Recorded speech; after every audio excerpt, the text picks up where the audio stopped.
सन 1192 ईस्वी हरियाणा की धरती पर लड़ा गया एक युद्ध जिसने सिर्फ एक राजा को नहीं हराया बल्कि पूरे भारत के इतिहास की दिशा बदल दी। तराइन का युद्ध केवल एक लड़ाई नहीं था, यह एक युग का अंत और नए युग की शुरुआत थी। दूसरा तराइन युद्ध पृथ्वीराज चौहान और मोहम्मद गोरी के बीच लड़ा गया। पहले युद्ध में हार के बाद गोरी पूरी तैयारी के साथ लौटा, तेज घुड़सवार सेना, घुड़सवार तीरंदाज और नई युद्ध रणनीति के साथ। इस बार युद्ध का परिणाम पूरी तरह अलग था।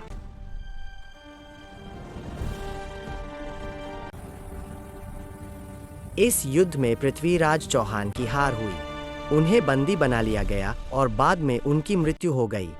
दिल्ली और अजमेर क्षेत्र में राजपूत सत्ता का अंत हो गया। यह सिर्फ एक राजा की हार नहीं थी, यह उत्तर भारत की एक मजबूत शक्ति के पतन की शुरुआत थी। जीत के बाद भी मोहम्मद गोरी भारत में नहीं रुका। उसका मुख्य साम्राज्य मध्य एशिया में था, इसलिए उसने भारत की जिम्मेदारी अपने सबसे भरोसेमंद सेनापति कुतुबुद्दीन ऐबक को सौंपी। यह फैसला इतिहास बदलने वाला साबित हुआ। कुतुबुद्दीन ऐबक ने दिल्ली को अपनी शक्ति का केंद्र बनाया। उसने मेरठ, कन्नौज और गंगा के मैदानों तक अपना प्रभाव बढ़ाया। धीरे धीरे दिल्ली उत्तर भारत की राजनीति का केंद्र बन गई। 1206 ईस्वी में मोहम्मद गोरी की मृत्यु हो गई। इसके बाद कुतुबुद्दीन ऐबक ने खुद को दिल्ली का सुल्तान घोषित किया।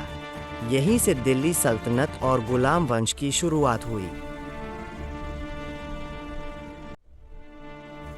तराइन के बाद भारत में नई प्रशासनिक व्यवस्था आई। फारसी भाषा प्रशासन की भाषा बनी और शासन प्रणाली केंद्रीकृत हुई।